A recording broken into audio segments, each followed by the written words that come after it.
for sure. And I'm challenging anybody who's watching to keep watching. And you might find some things that are going to challenge your belief systems to the point where you might want to turn it off because it's annoying you. I think most people join martial arts so that they can be good at self-defense, but little do they know that they're actually not going to be good at self-defense by going Oh, Muay Thai program or going into something else. wow. What's up? What's up? How's it going? What's happening, homie? How was vacay? Oh, it was nice, man. Was able to get to Costa Rica, which was good. You know what's funny, man, is like so many people when they're on vacation, they like post that they're on vacation like day one.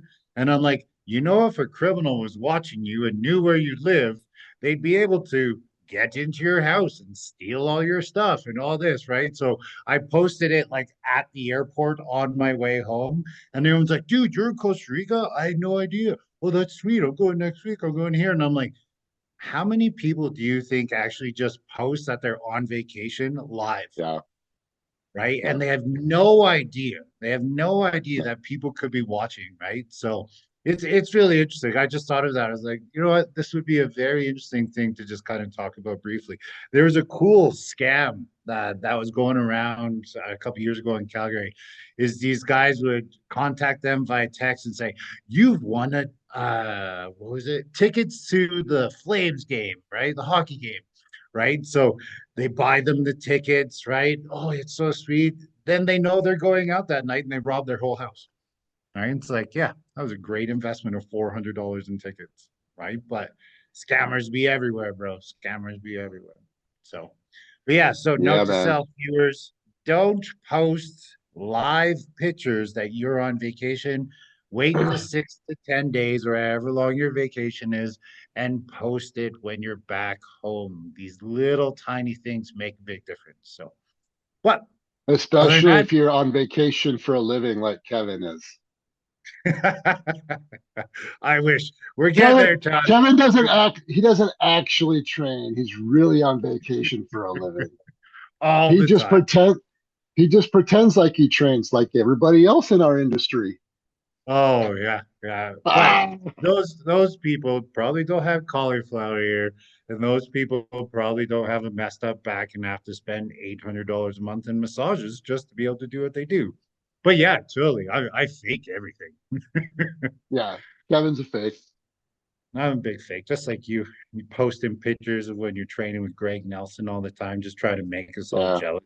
Yeah, I Yeah, see I always convince Greg, hey, let's pretend like we train. it. Man, he's so inspirational. It's so cool to get to see him. And Greg just goes along with it. Yeah,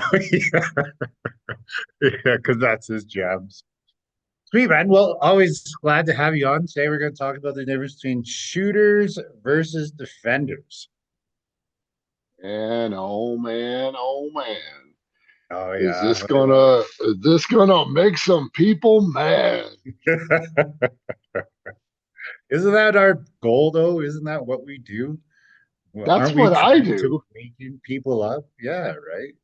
I make people mad for a living. You know, that's what the jam is.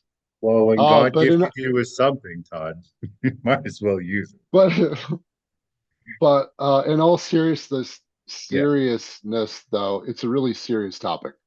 it is for sure. And I'm challenging anybody who's watching to keep watching. And you might find some things that are going to challenge your belief systems to the point where you might want to turn it off because it's annoying you. And Mm, that's how you know you need to keep watching, right? Because these distinctions are not my opinion.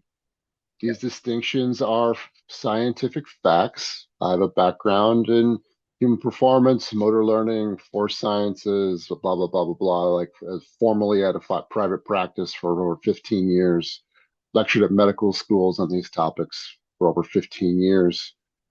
Um, so I'm going to be putting it simply, though. Each one of these points that I'm going to talk about with Kevin, each one of these is its own 3 or 4 hour podcast or lecture. I mean, we could go on forever, but we're going to touch on it. We're going to put it simply, and I'm going to do my best to put it into layman's terms.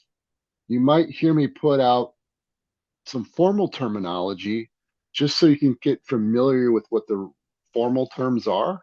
But that's right? not what's really important. It's the Yep. concepts that are going to be what's important. But there is a huge distinction between being a shooter and being a defender. So we can talk about, I have like 11 of the top points. There are many, but the top Yep. 11 points for what that means. Cool. Cool. Yeah. Well, I think if we did an entire podcast with our actual viewpoints, we probably wouldn't do so well. We have to be factual when we're putting information out there that is going to be used. The amount of people that have sent messages, emails, comments of they had no idea that ambushes were the majority of attacks, right? And it's unbelievable, Well, right? And it's almost nobody does. In fact, yeah, almost no instructors do. yeah. Yeah, because it doesn't help them sell their system, right? And that's what everybody wants. It's all about cheese. Sweet. Okay, we got 11.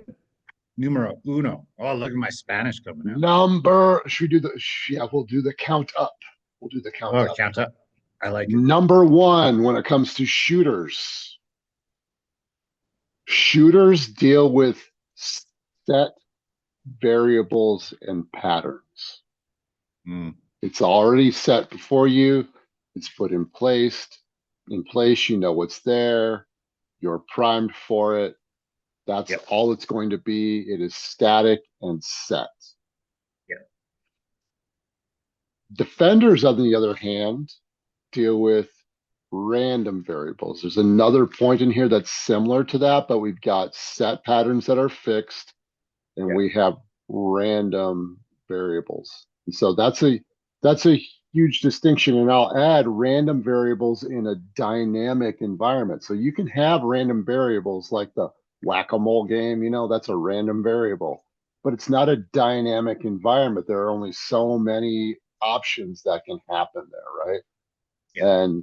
And so that's a really big difference that most people that really all of these things really, but that's what really sets people up for a false sense of confidence when it comes to self-defense with a firearm. Yep. Which Right. I mean, it makes sense, right? Because everybody wants the sexy stuff. You know what you and I have been calling it Yeah. lately, right? They want to see like, oh, did you guys see Keanu Reeves preparing for his John Wick 4 film? And it's like it was probably his 17th time It's doing a it that day. it's a parlor trick that you can memorize. Your body learns and memorizes. So it's the great example of set variables. Competition shooting, Yeah, set variables, right? Speed shooting, trick shooting, set and predictable variables, right? Um, I hope that it's intuitive enough but what happens is in firearms classes is they set the variables, they set them up for a level of success for marketing purposes. Looks good on video, everybody feels good about it. They can brag about how much they improved them over the course of the time of the course, blah blah blah blah blah, right? yeah, And then people leave there thinking that they're prepared to defend themselves to whatever level of difficulty it was set at, right? It's a big problem, man. well, it's the exact same in the martial arts and self-defense world, as you know all too well, right? It's like Yeah. you earn a black belt. Okay, well, where did you earn your black belts, right? And I mean, I'm going to throw a little shade at everybody today, right? And be a devil's advocate to a degree is it's good that they're building skills.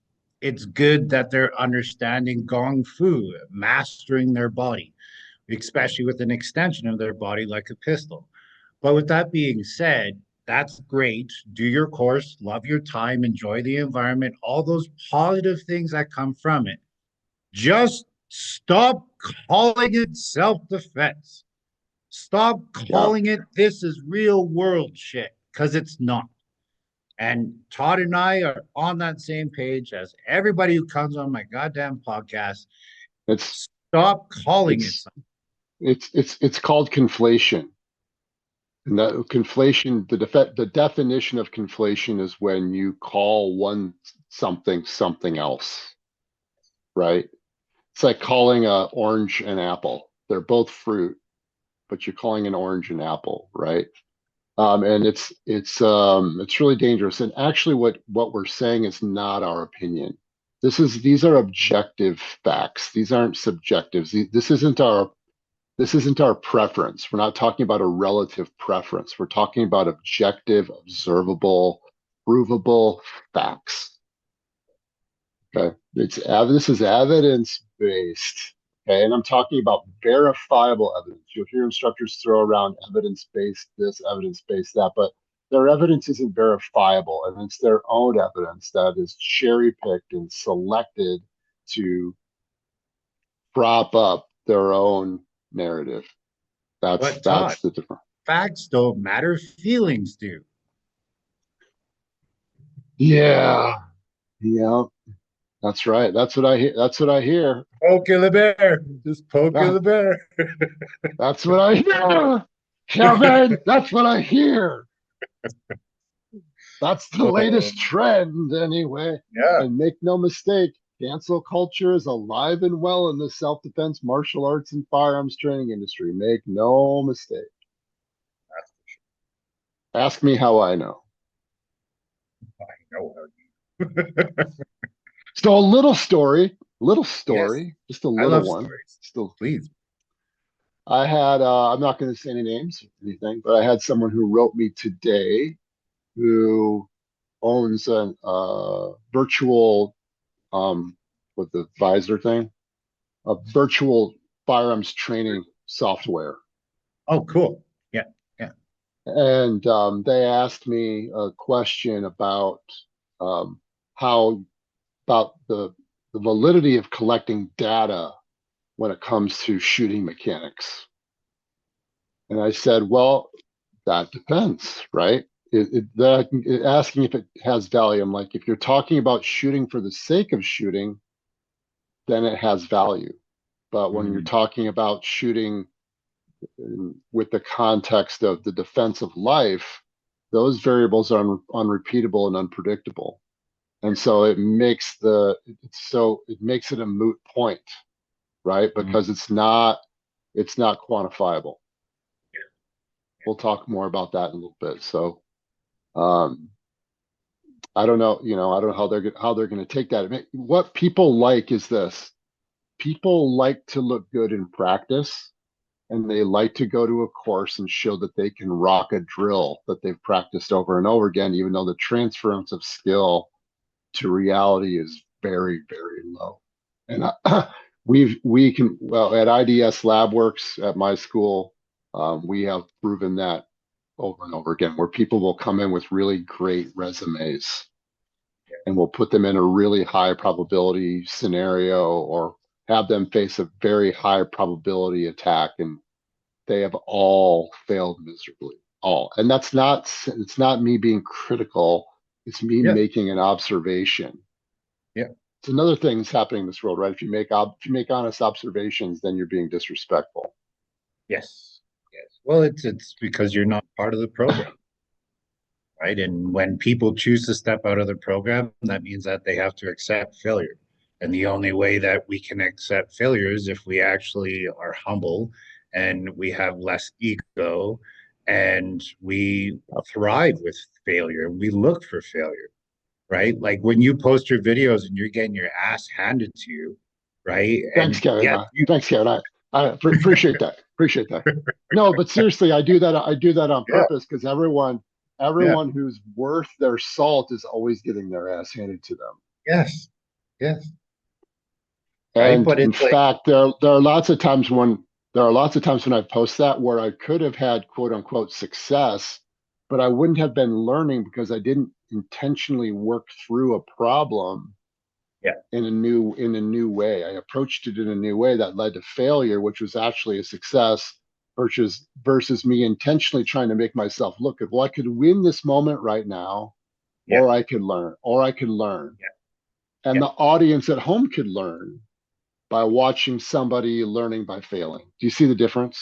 I know you do, but It's huge. It's monumental though, but nobody wants to. And I mean, to be honest, like you post very or longer videos. So when I say longer, I mean longer than me, right? My videos started off at a minute because we had 59 seconds to post videos. Now my average video is, I'd say, less than 25, 30 seconds, right? But the reason why is because people scroll. I need to stop your doom scrolling. So while you're just doom scrolling and you're on hour number three, I need you to be like, oh, hey, what's that? Okay, let's watch that. So then you go back and you watch it. And if you see me fail, you're going to be like, nah, I don't want to see it.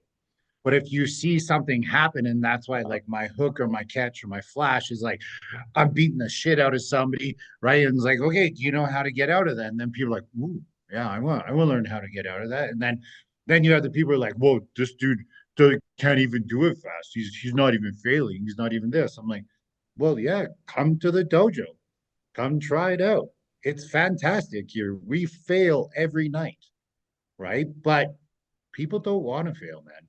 Well, they Too do, bad. but it's Too bad. 1% want to fail. And Yeah. you and I know that Yeah. the numbers are way less than 1%. Yeah. Yeah. Well, too bad, so sad.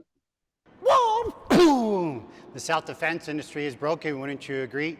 Have you gone from martial art to martial art looking for the responses that you need to have for a self-defense situation?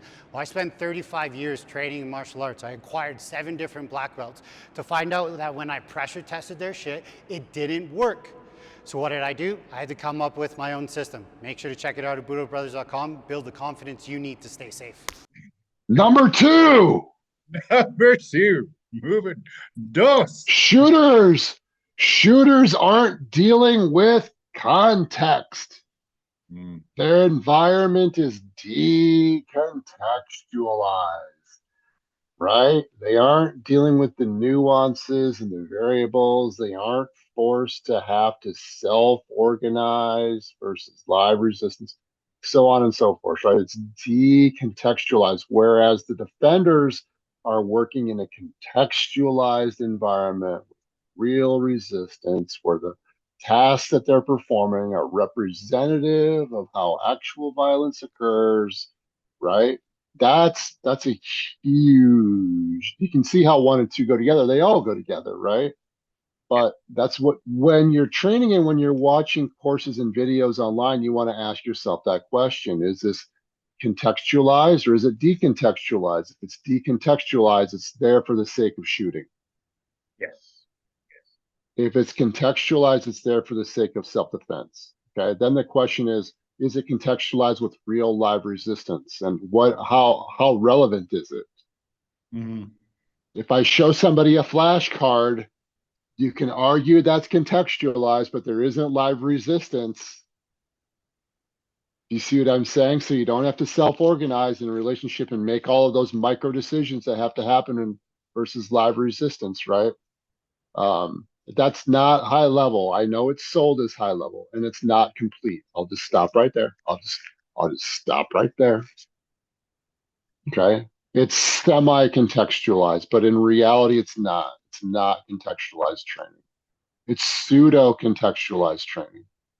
But I think that's what these industries want, right? Is all they have to do Yeah. is sell it just a little, and like you said, it's pseudo or it's semi-contextualized, and they forget semi and they say it is. And it totally works under these conditions, but they don't say under these conditions. Oh, They say wow. it works, right? Yeah. And that's only when you pressure test your stuff will you really know. But look, we have a car with a bunch of holes in it, and we're simulating a paramilitary vehicle ambush versus in a thin skinned vehicle, and we're bailing out of the vehicle and we're taking cover. I'm not saying there's no value in that. I'm Yeah. saying there's very little value in that because it's not actually contextualized. It's pseudo contextualized, right? I'm not saying there's no value in it. Just like I'm not saying there's no value in Payless shoes. Yeah. I'm just not wearing Payless shoes in the NBA finals. You Yes. know what I'm saying?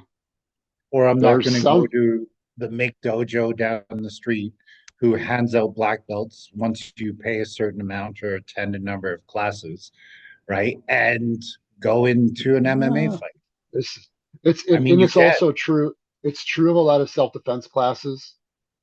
They'll talk about context, but you're not training on context. It's Yeah. true of a lot of martial arts classes where they'll talk about context maybe a little bit, but you're not training the context. What you're really training is a decontextualized collection of techniques, right? It's not ecological, Yeah. right? It's not whole. It's not holistic. Put it into more layman's terms. So that martial arts, there's a lot of martial arts out there that's actually also decontextualized. Or Oh like man. Kevin and I, Okay, like sure. they'll call it self-defense, but it's not. It's they're practicing sport and they're calling it self-defense, or they're practicing a traditional martial art and they're conflating it by calling it self-defense.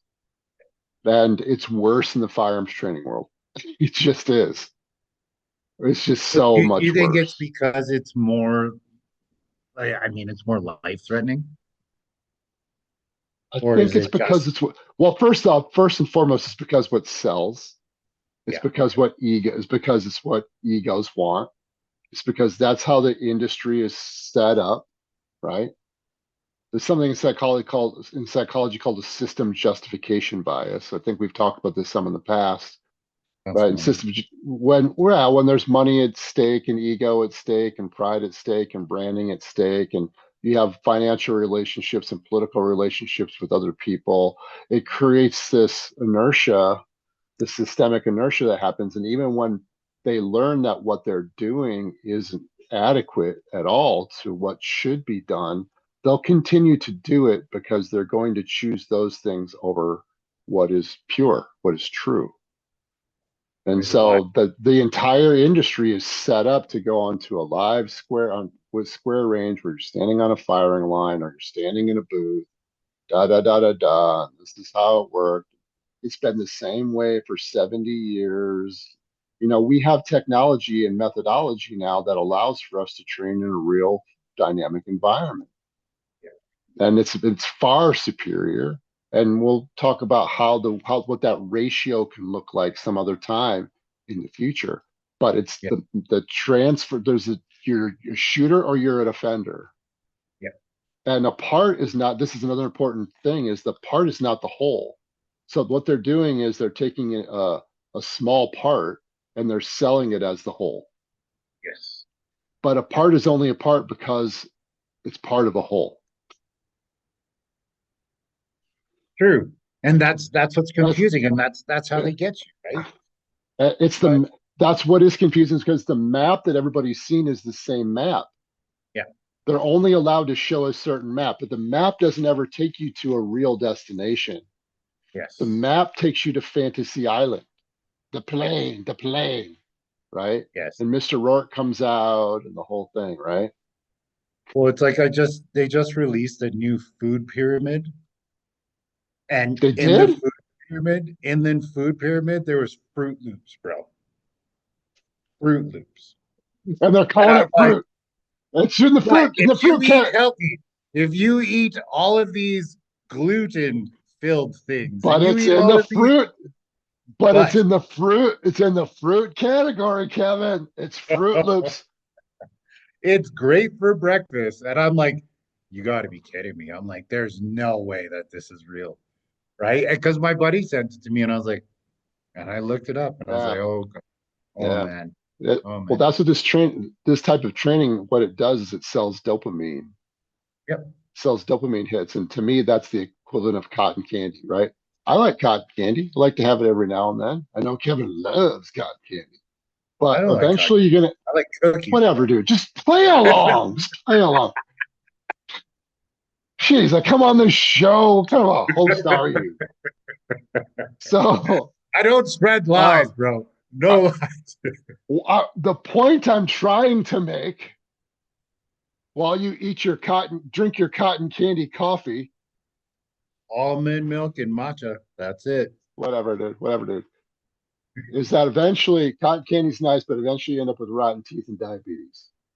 And Yes. it's the same with training, right? It's empty training because it's not filled with context and it's not filled with contextualized decision making that's coupled with your motor skills. All right. Number three. Right.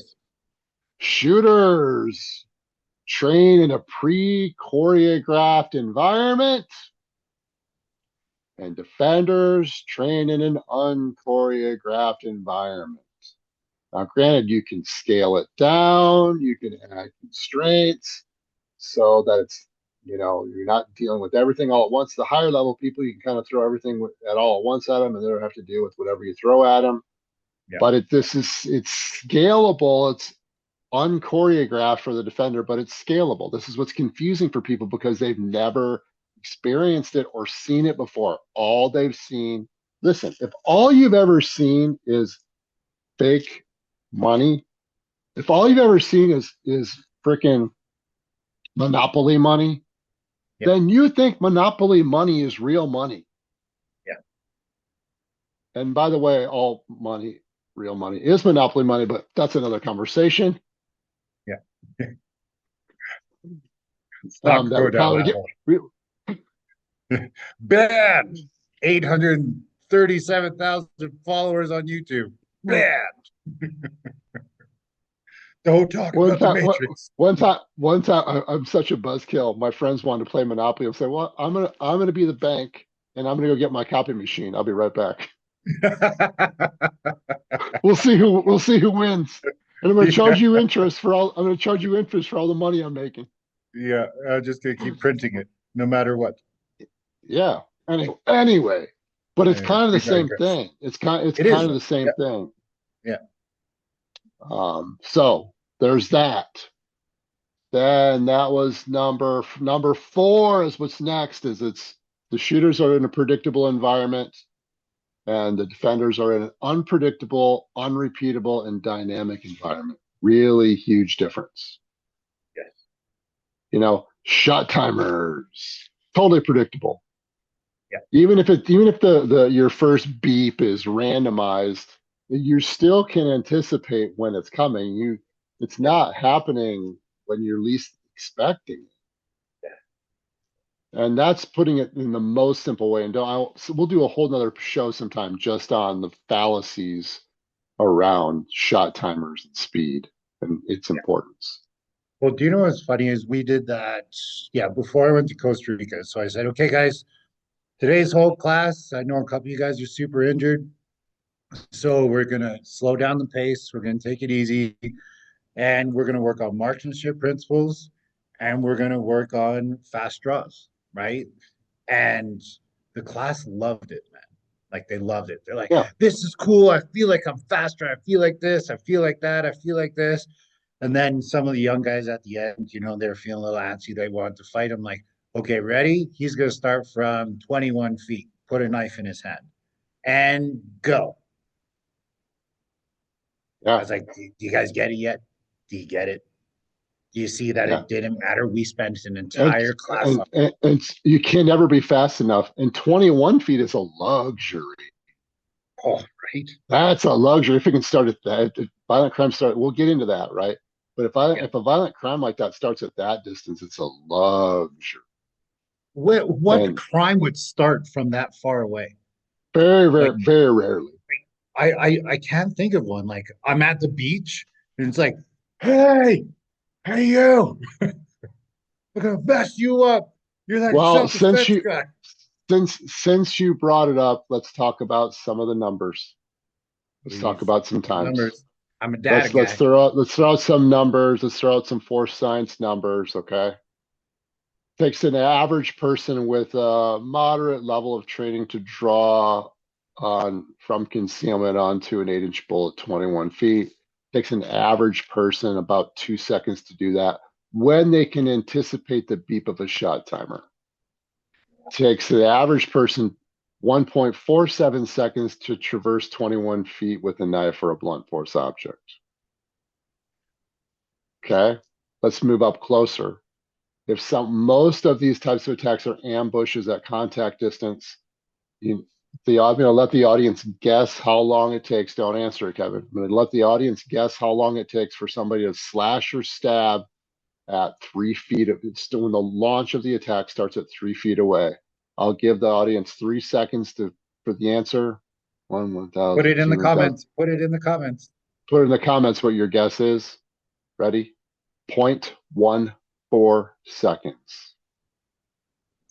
Takes if someone has a gun that's primed in their pocket and they're going to pull it out and shoot it, same time, 0.14 seconds. 0.14 seconds. So there's reasons why we train the way that we train. We can get into that another time, how we develop what's called precognitive reflexes. Okay. Now let's move out to 3 feet away. Okay. Let's move out. Actually, my bad. Let's move out to 6 feet away. 6 feet away, it takes the launch of an attack, which is highly probable, 0.73 seconds. No, no. Got it backward. 0.37 seconds. My bad. Had my Okay. got a little dyslexic there because the next number is the reverse. At that distance, it's 0.37 seconds. Okay, so then at 9 feet, ready? It's 0.73 seconds. Which is insane. So we go at the speed at which our environment allows. It's like driving, right? Those are the best performers, and you can go faster than your decision making too. Yeah. There's more, there's way more that goes into this, but I just want to give the audience a little taste as to why we say that. And those are numbers from the Force Science Institute. Okay, that's not an opinion. Those are verifiable facts for how long launches of attacks take at different distances. So, and all 80% of assaults are simple assaults and simple battery that take place at contact distance. Those are the simple ones. And the overwhelming majority of aggravated assaults, when you are justified to use a firearm in self-defense, are also ambushes at contact distance, only they're using excessive force to the point where you're reasonably in immediate fear of death or great bodily harm. So that you have to remember, I know that on social media that you wouldn't think it because nobody carries concealed in these stupid videos, but you're carrying concealed. They don't know you have it on. Yep. So they're launching the attack not knowing you have it. Yes. That means you're probably going to have to fight your way to it, which means you're going to have an integrated set of skills, which are other things that we'll talk about on the list. Thanks, Kevin, for messing up my list. But these are It's so important. facts. It's so important, right? Like there's so many things there where it's like I just go back to 1996 and I'm training lots of kickboxing at the time. And I'm like, okay, this is fantastic. I feel like I could defend myself in a fight. I know how to slip punches now. I can duck. I had good kicking from my taekwondo and karate days and sparring. And, I was this real cocky kind of young kid. And you just get your ass handed to you outside. You're not expecting it to happen. You have a couple wobbly pops and you're already delayed, right? You're already behind and you get smashed. And it's like, oh, why am I training? Like all of it wasn't worth it. And it has This nothing to do this with self. this, this next statement, and Kevin knows the extent to which I can geek out on this. Okay, it's nauseating. But shooters have no fight IQ, but they believe that they do. They have no fight IQ. They have no proprioception when it comes. They don't understand how to fight. They understand how to shoot. They don't understand how to fight. Here, look. When you guys are done watching this video, go online and look up the best basketball shooter in the world. He's amazing. He has all these world records shooting a basketball. He can't play basketball to save his life. Beautiful. You'll see it. You'll go, that guy's an amazing shooter. Would you even have that guy on your 3-on-3 team? You'd be like, no, because that guy can't play basketball. He can Yeah. just shoot the ball. Never practices Huge difference. dribbling. Never practices dribbling under pressure.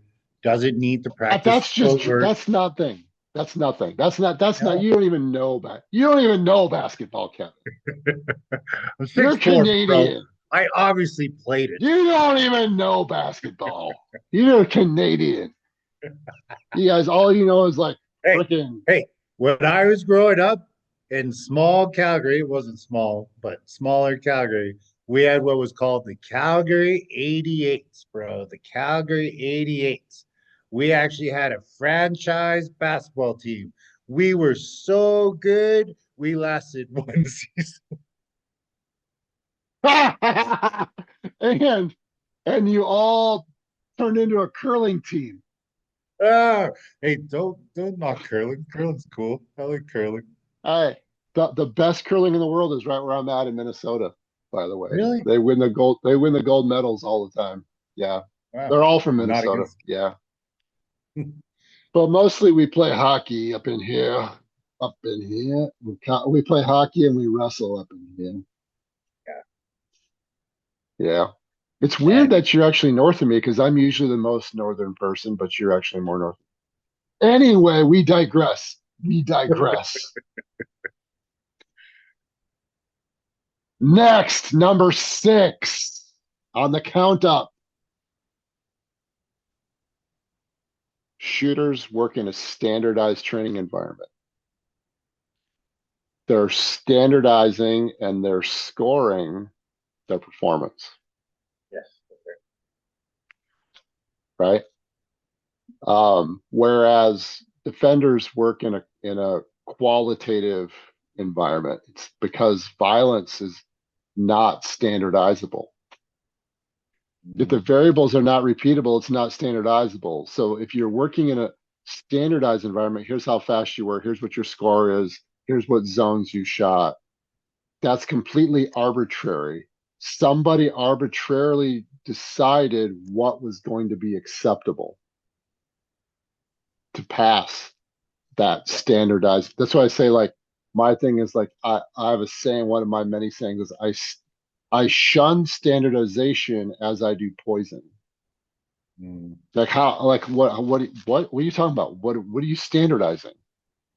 Standardize all you want and then come into my world for 1 hour and see how that goes for you. In the world of violence, 2 and 2 doesn't always make 4, bro. And good And luck I with your mean, score. Pat yourself on the back for what your score was. Okay. But I'm here to tell you your performance is going to be very different if when you are dealing with real life and death violence in compressed time under extreme stress. Okay. If you haven't learned to deal with that at a very high level, you have wasted your time. well, I wouldn't say wasted. I would I say that would, I would, they have I would. used their time Uh, inefficient. no, you're wrong. I'm right. Here's why you've wasted your time, because Okay. you're training in a way that's linear. Yeah, no, I You, get that. Like no, I get so the so contextualization. you've reached a point of negative returns. Tell you what, you spend all your time getting that score just right in a predictable environment. You spent all your time on that versus spreading your time into all the other Yes. areas of skill that you actually need to have. So you've wasted your time on a skill set that is largely irrelevant. I'm not Yeah. here to say that that could never happen or that it Yeah. Yeah. couldn't be helpful, but it's Yeah. probably not going to be helpful. And by the way, defenders can shoot too. We can Yeah. still do that, Yeah. but Yeah. shooters can't defend. Well, and that's it. I'll tell you why I said it. From an ego point of view, is I had to justify 20 years of martial arts training that I didn't waste my time, right? So much so that I started my own dojo called Calgary Kung Fu Academy, and it's about mastering yourself. This is what martial arts has done. Within the academy, we also teach a self-defense class, but I do not prioritize kicking. I spent years kicking, decades, 3 decades training to kick and get very good at kicking and be an excellent kicker. But I never used it, nor would I still, right? I would use my hands first. And if the situation dictated to use a kick, I would. And it was actually doing your course when you're like, hey, your hands are on your pistol and you can't use your hands anymore for whatever reason. Now you must kick. And right away, you brought me a little bit of love to that 30 years of training Yeah. because I took that and I was like, fuck, I wasted my time, but I didn't. What I did was I learned how to move my body. I learned about proprioception. I learned all these good things that I enjoyed and that I still teach within my programs. But in the self-defense class, we don't talk about kicking at all. Very, very minimal, Yeah. minimal, Yeah. right? Well, you wasted your time. So, well, hold on a second, but let me just expound on that a little bit. Yeah, please. See, the people watching, we don't want them to go through what you went through. We don't want them to 100%. waste their time. We Yes. don't want them to waste their time, right? Yes. Jack of all trades is a master of none, but is still better than a master of one. That's the full saying. Yes. You have, if you want to be a defender, you have to be well rounded. Otherwise, you're just a one trick pony, and all you can do is go in circles. You know what I'm And that's what saying? you're saying is you gave it the precepts of if you want to be a defender, which is true. Yeah. And I think most people join martial arts so that they can be good at self-defense, but little do they know that they're actually not going to be good at self-defense by going No. Muay Thai program or going into something else. They're No. they're going to benefit from it, but they're going to There have are no part idea how to. there are parts of it that are very useful for self-defense, but the Yes. context dictates the strategy, as I've said a million times, which other high-profile social media personalities have stolen and coined as their own. But hey, whatever. Canadian, whatever. So Toronto. So Oh, I love it. I love anyway, anyway, anyway, it. anyway. Yeah. But the point is that really great training and preparation is really about the economy of time. Yes. And we want, because training time is so precious, we want to squeeze the most out of every moment, and we want to maximize the transference of skill. If your jam is to the pursuit of a martial art because you want to pursue the intangibles that come with that, or if Yep. your jam is to be a world class shooter or a great shooter for the sake of being a world class shooter because you enjoy it as competition, knock yourself out. I'm all for that. I'm not taking anything away from that. But what Yep. I'm saying is you are wasting your time and you're creating training scars and have had a lot of serious problems for yourself if you're leading yourself to believe that you can defend yourself in the overwhelming majority of violent encounters that you would be faced with. Can you just succinctly go over training scars just quick for the audience? I think that is such an important In aspect the to this. world, yeah, so I have a background in neuropsychology, right? And in the world of neuropsychology and force sciences, there's something called slip and capture errors. And the slip and capture errors when there's been a repeated movement that's happened, a repeated behavior that's happened over and over and over again, that's created a primary pathway, primary neural pathway in association to a specific stimuli. And so let's just say it's like Pavlov's dogs, right? The food's there, the bell rings, the dog salivates, and you have the dog salivate over and over and over again. And then one day there's no food there, and then the dog still salivates, right? Because Yeah. there's no food, but the bell rings and the dog still salivates. And so what it means is that a behavior comes out when you don't intend it to. Okay, because you've done a repetitive skill that's been decontextualized and unpredictable over and over and over again. Yeah. You reach a stimulus, and that's the primary pathway. It doesn't mean there isn't a secondary or tertiary pathway, but the Yeah. primary pathway under stress is the one that wins the majority of the time. This happens at the autonomic level, this happens involuntarily. The classic example, we've all seen the videos of a police officer who thinks that they have a taser in their hand and they're saying, taser, taser, taser, taser, not knowing that they have a firearm in their hand and they shoot somebody instead of tasing them.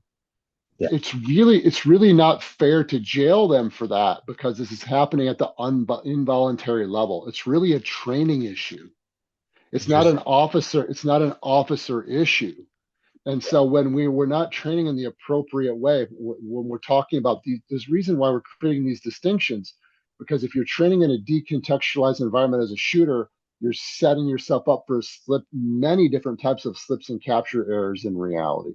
And that's not even to mention the types of slips and capture errors that are decision-making slips and capture errors that maybe are not necessarily physical. It's a different type of error, but I'm just going to call it that for now.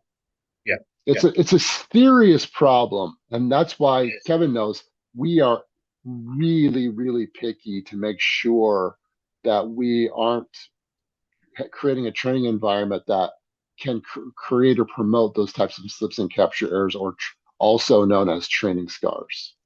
Yeah, nice, thank you. It's hearing that, when I was with you in training the level 1, and I was like, okay, what kind of training scars have I put in my own students? And when I took like a deep, deep look through it, there was only 2 main ones that came out, and it was the use of judo that really hit it, because I didn't realize that judo could be used in court against, right? Yeah. And that's where my martial arts, everything else was good. So I've switched those judo throws to more of a dump trip now. And trippers. Yeah, dumps, trips, and sweeps. It was a big difference for me, right? But it was nice to like look and reflect on, and even within the kids program and building from the kids to the advanced class, the advanced into the adults into the higher systems. I was like, I was really happy. But the thing was I just did it because I thought about it so much. How am I going to build the first response to be the one that's trained the most? And I can't lie about the first. The first has to be the one that's built in.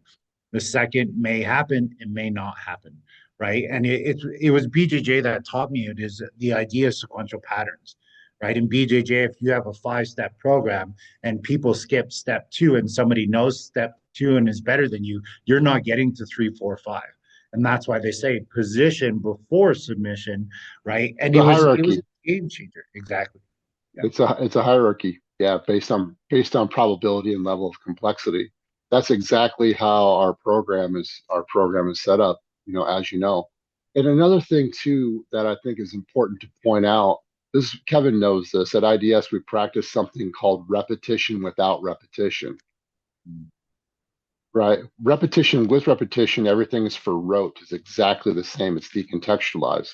But when you practice with repetition without repetition, that means that no 2 reps are exactly the same, that there's a level of variability that happens, so that the perception that your students or yourself are experiencing is what's going to lead to the action, right? Then the action is going to be slightly different based on what those perceptions are, in a wide variety of perceptions we can be having, not just visual, by the way. Right. There's lots of different types of, there's lots of different types of perceptions. Yeah. So we want repetition without repetition. And that helps. One of the ways, and randomization, that's what that is one way that we can prevent those slip and capture errors and training scars from taking place. So important. There's a whole bunch of really deep psychology that maybe another time we can get into. It's called I love that. I think that'd be a great topic. What's called pattern recognition, and what the psychology of pattern recognition is and how it works. Yeah. But that's a little bit deeper than we want to go today, I think. So, all right. Because of the limitations of live fire and the restrictions of most live fire ranges, we've realized we have to do things differently, and we want to do things differently. We take a principle-based, integrated, and holistic approach to our training that includes pistol craft, weapons-based combatives, as well as soft self-defense skills and education, designed specifically with the citizen defender in mind, in a way that can be done anywhere by anyone. So how do we do that? What does that look like? It's not really something I can explain to you. It's something I have to show you. So stick with us, and together, we'll make the world a safer place.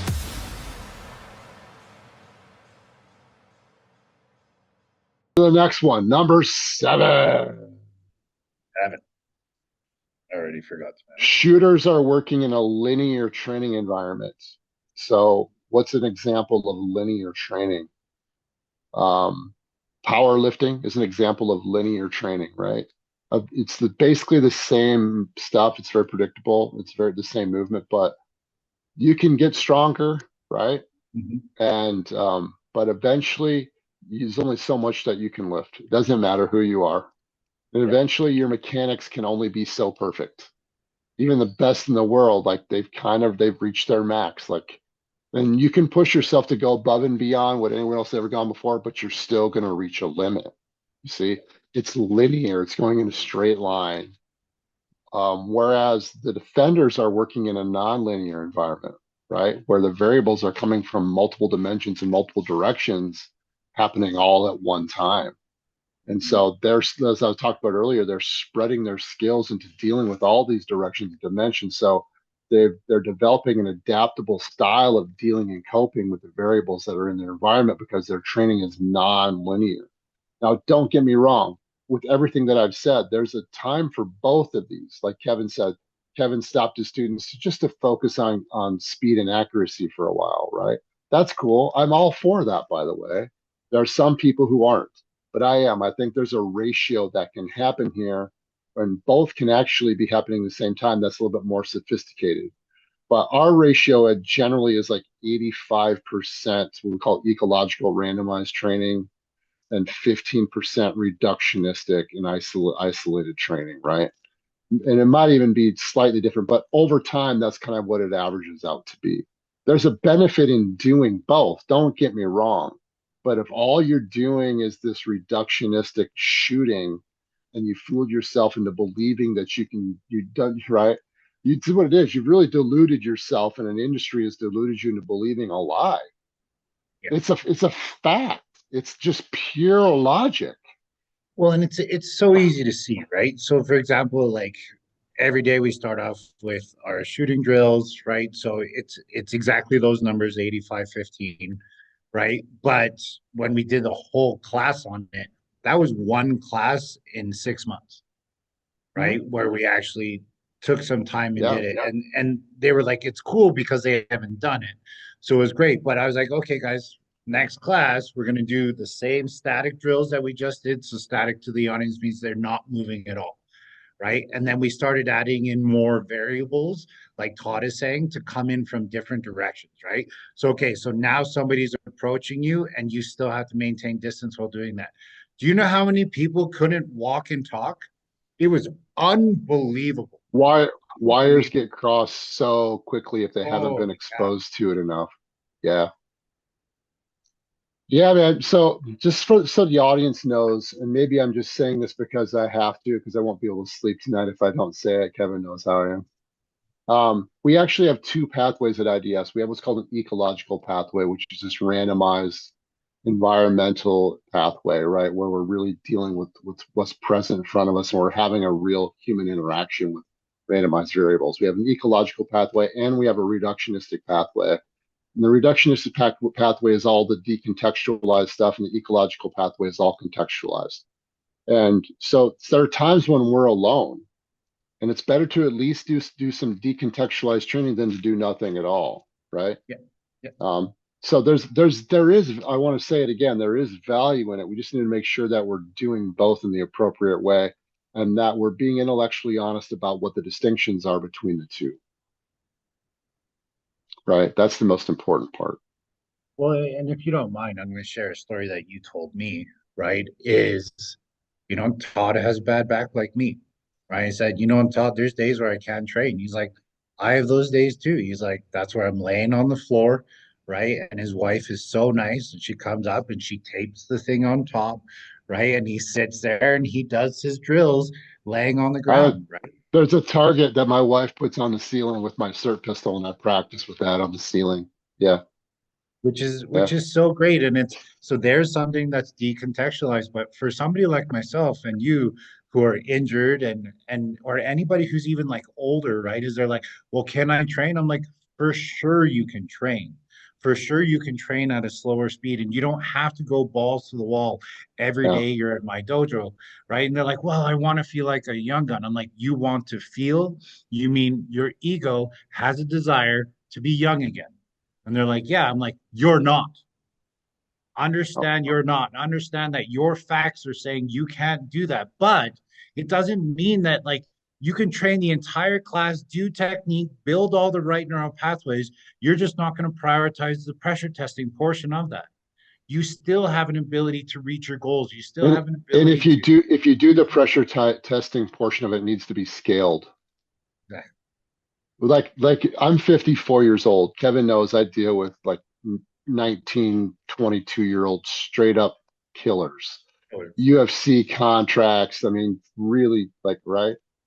But there are times when I'll like, okay, 3 times a year, I'm gonna hit the gas pedal, right? I know I'm gonna Nice. be out for a week after this, but I'm hitting the gas pedal today, right? Bro, do you know I was Uh, messed up after we went to that? At my level one, we did level two stuff. Thanks, Todd. Right? I couldn't move for a week. And my girlfriend's like, what are you doing? I was like, don't worry. When I go for my level two, like I'll book a week off after. And she's like, oh my God. She's like, you guys have an addiction. You know that. Something's wrong with you. And I'm like, it's yeah, true. but we love It's it. true. But Yeah. the point is, though, is that we can still do it. It just has to be scaled, which means that the level of intensity that we're at, and level of, we call it amplitude, the level of amplitude that we're pressure testing at, just has to be scaled so that it's really about what are we getting out of that pressure testing? What are we learning from that experience? And if we don't do it, then we're not getting anything out of it. But if we scale it, we do. Then, like Kevin's, like an extreme example, when my back is out and I'm shooting a target on the ceiling because I can't move, I'm still doing something. I'm still keeping the habit going. Or like another thing that I'll do, like I'll go still show up for class, right? Like I have coaches too. I coach all the time, but I still have a coach.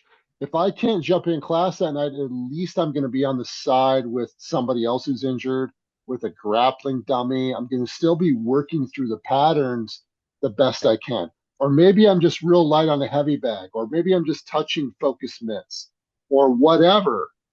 Yeah. I'm still doing something, but scaled to whatever I can do, right? All right. Are you ready to move on? Do it. Number eight. Ocho. Eight. Eight. Shooters don't have any combatives or martial arts. Nada, zero, none, nada, nada, nada, zip, zip. And in fact, if you have a little, that means you have less than zero because you're suffering Oh, from the Dunning-Kruger effect. So you think you can do shit that you can't do. So that means you are less than zero. Less than how much, Kevin? zero, Less than zero. You're which trained is or you're great, untrained. You're which is trained or so. you're untrained. No, you don't understand, bro. Yeah. I see red. Okay. I see red. Yeah. I see red. Yeah, I don't think so, bro. I don't think so. Red I've bodies hit the floor.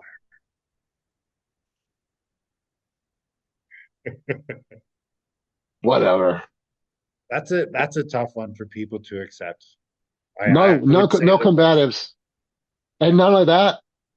It's if you're carrying a firearm, your combatives need to be integrated with your firearm. I know that's hard for people because you're thinking circles and triangles and squares, and I'm talking about spheres and pyramids and cubes. Those Yes. aren't the same. When it's integrated, it's not the same. Trust me. How do I know? The name of my business is Integrative Defense Strategies. Okay. I invented integration with the firearm. That's how I know, bro. That's how I know. You know how many people, and people think I'm being super arrogant right now, but I'm just telling the truth. How many really high level people have gone through our instructor courses and they say, you've thought of things I've never thought of, I've never heard before, I've never seen this. Because that's what we do all day, every day. Context dictates strategy. If you're carrying a firearm, your combatives need to be geared specifically for that context. And if you don't have any combatives, you don't have that. You got less than nothing. Which is Right? why like martial artists love your program, right? Because and I would say Yeah. high level martial artists where they've got their black belts and whatever, right? They've done their things, they're doing all these things, and then they're looking for what's next. And what I love about the IDS program is it was like, this is something I've wanted to do for a long time. I've been trained with a weapon by the military. I know how to shoot. I know how to do these things. But then the second that,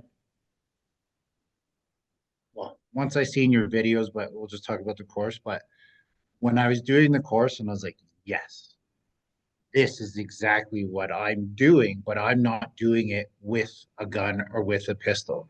And now I've integrated that into my Filipino martial arts training. Like I'm having this internal dialogue every day, Todd. And I don't think, yeah, I talked about it with my guru the other day, my FMA guru, Joe Hungar. I said, I don't even know if I'm going to carry a knife anymore, right? Because how hard it is to actually deploy that without it being used against you is it The whole, and you know, we legally should like do, we should do a crazy. whole show on all those talking points Oh, because right. it's like 3 hours. Oh, easy, easy. It's like 3 hours. I'm just around the blade, the pros and cons of the blade. And man, Right. you want a video to blow up. Everybody's going to be fighting, bro. People are going to be fighting about this one, but the blade people, like they really are going to be fighting about it. Yeah. Yeah, man.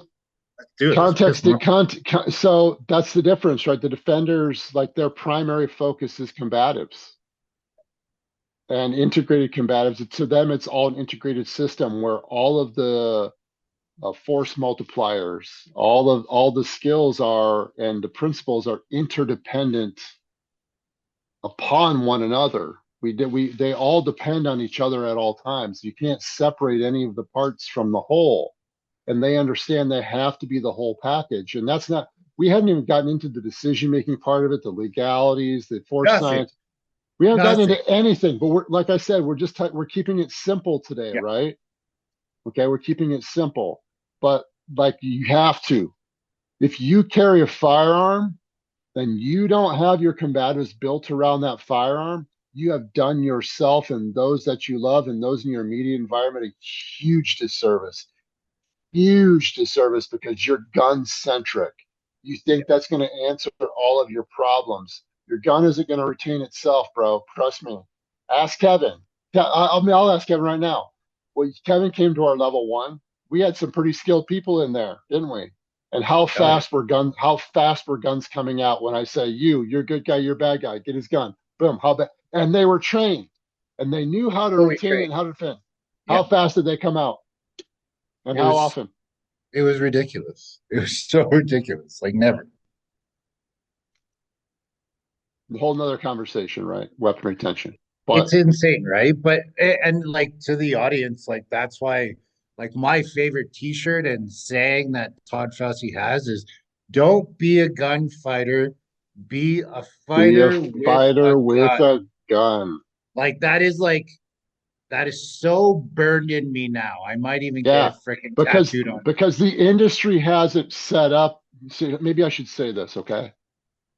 People hear the statistics and they see how the farms industry cherry picks these statistics when it comes to gun on gun violence. Yeah, yeah, Almost all that gun on gun violence is gang on gang warfare. yeah. And if you remove the gang on gang warfare, the chances of you getting into a shootout with somebody else in the context of a citizen defender is infinitesimal. Like it's so minuscule. It's like very improbable. I'm not saying that it doesn't happen, that it can't not happen, or it isn't valuable. we train and practice that stuff a lot. Don't get me wrong, but it's proportionate to the probability, you see? And the other skills that we have will transfer to that. It's just that the context has changed slightly. It's still fight IQ, but now you're fight IQ at distance. You see, if you have great fight IQ at close range, you have even better fight IQ at distance, right? It's all about distance management. The four principles of winning any fight: distance management, timing, transitions, and dominant angles. There's more, there's a lot more, but those are the four most functional, right? And so people think, well, people get in shootouts. It's possible, but doesn't mean it's probable. And we can do that, trust me. People who have been skeptical about how well we shoot are shocked when we outshoot them. Because we do it all the time. At 15%, ladies and gentlemen, at 15% of the focus within the program, right? And do you know what's funny? I just thought of this is in my FMA program, I actually don't teach people how to slash and stab as much as I used to.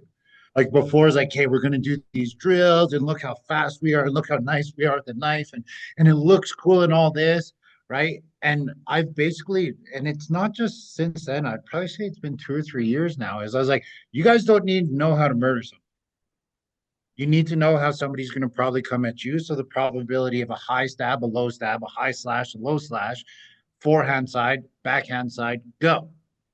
Right. And so I don't even have an angle cutting system anymore in my own system, even though I still train it in the two other styles of FMA. But I think it's because I was like, if my students leave here tonight and they're attacked or ambushed with a weapon, they don't need to know how to murder that person or cut them. They need to know how to stay alive. So then And my there's a lot of legal complexity around defense with knives. That's a weird, it's a it's a it's a it's a it's a it's a conversation that we should have. The conversation that we should have sometime. But today we're talking about firearms, Kevin. Stop with pulling me out of the firearms. Because you can digress and talk about other things, but the second the Canadian does it, it's a bad thing. Yeah, that's right. Because you guys are nice and we're not. Enjoy your basketball. Okay. Curling.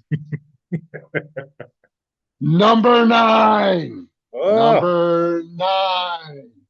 The shooter's training environment is outcome based. That means that you're teaching to the test.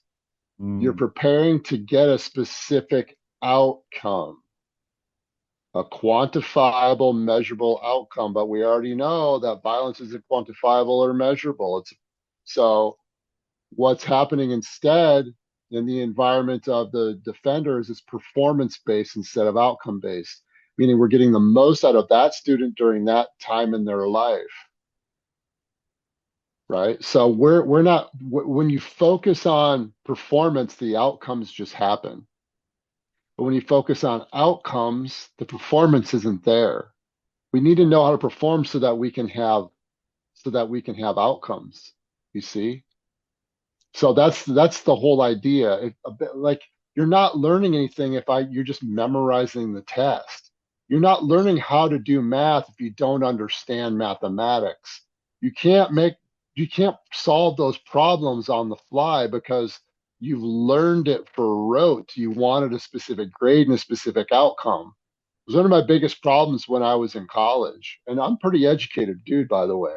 Okay. Yeah. I would always argue, I'm like, so I get that you want me to memorize this crap, but I guarantee you 99.9% of the people in this class will never be able to apply it. I'm interested in applying it.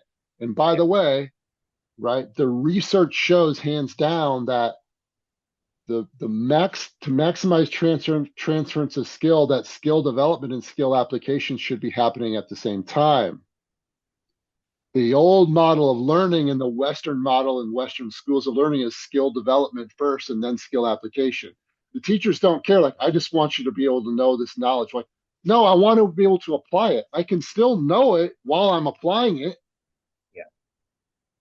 You see, so we're interested in performance-based environment instead of an outcome-based environment.